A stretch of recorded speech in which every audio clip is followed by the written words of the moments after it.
Speaker.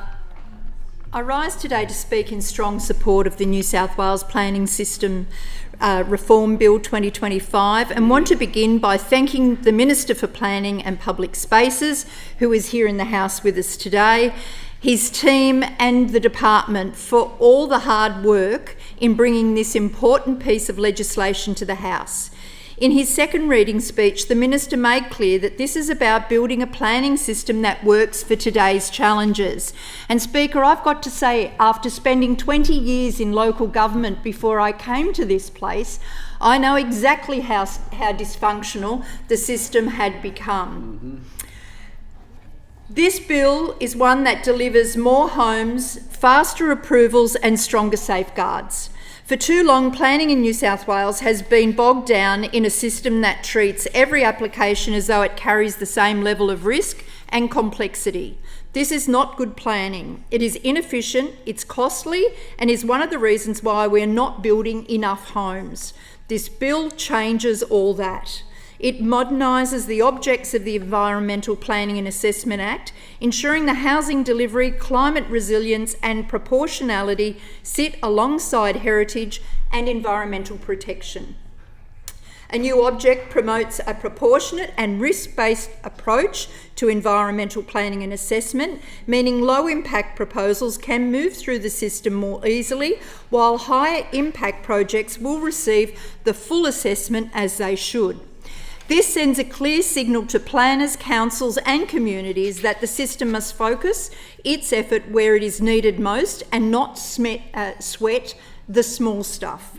Further, the reforms to Section 4.15 of the Act go directly to the issue of proportionality. Under the changes, consent authorities must only consider the significant likely impacts of the development rather than all the possible impacts. This ensures minor issues do not receive disproportionate attention. Further changes means that the matters already resolved in strategic planning or covered by clear development standards do not have to be revisited each and every time. This is the basis of the new targeted assessment pathway. Where strategic planning and consultation have already been undertaken, applicants won't be forced to go back to square one. And how many times have we heard that in local government? Planners will be empowered to weigh up risk and apply their judgment rather than being forced into a tick-a-box exercise. This means less duplication, fewer delays and more certainty for everyone involved.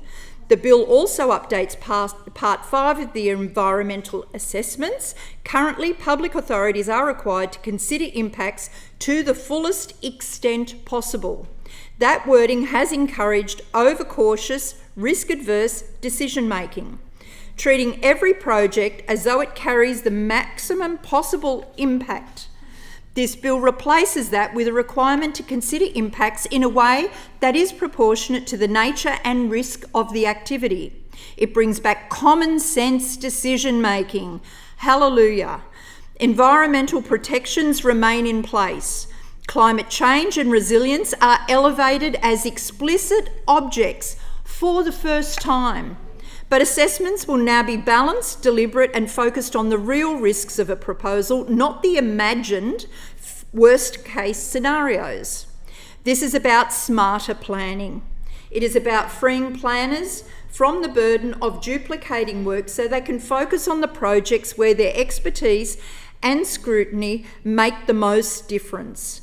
This is about focusing effort where it is needed most and freeing planners from having to reassess matters already resolved. And Speaker, it's not just the governments that is making this case. Industry, professional bodies and the planning profession itself have signalled their early support. My good friend Stuart Ayres from the Urban Development Institute of Australia said, This is the planning reform that New South Wales needs to help industry build the homes people need. I am confident these reforms will see more homes built faster. And Sue Weatherly, President of the Planning Institute of Australia in New South Wales, has been clear. Planners support a risk-based approach to development assessment where low-risk, straightforward development can proceed through streamlined pathways, freeing up resources for more complex or high-risk proposals.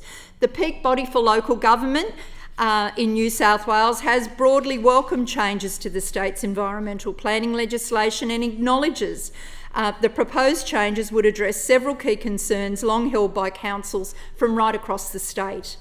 That broad support across industry, developers and the profession itself, they can see what is at stake. They can see that proportionality is not about cutting corners, but about cutting duplication.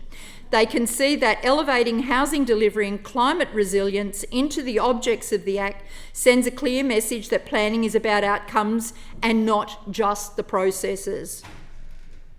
So what does this mean in practice? It means that councils and agencies won't be asked to waste resources re-examining matters already considered in rezoning or master planning, and it means that planners will be able to spend more time in the complex projects where their skill and judgments are essential. This bill empowers our planners. It respects their expertise. It trusts them to exercise judgment rather than forcing them into endless checklists and duplications. That is good for our planners. It's good for industry, and more importantly, it's great for communities. This housing challenge requires us to move faster and smarter. We need more homes in the right places, supported by infrastructure, designed to a high standard and resilient to climate change. None of that can happen if our planning system remains bogged down in minutiae.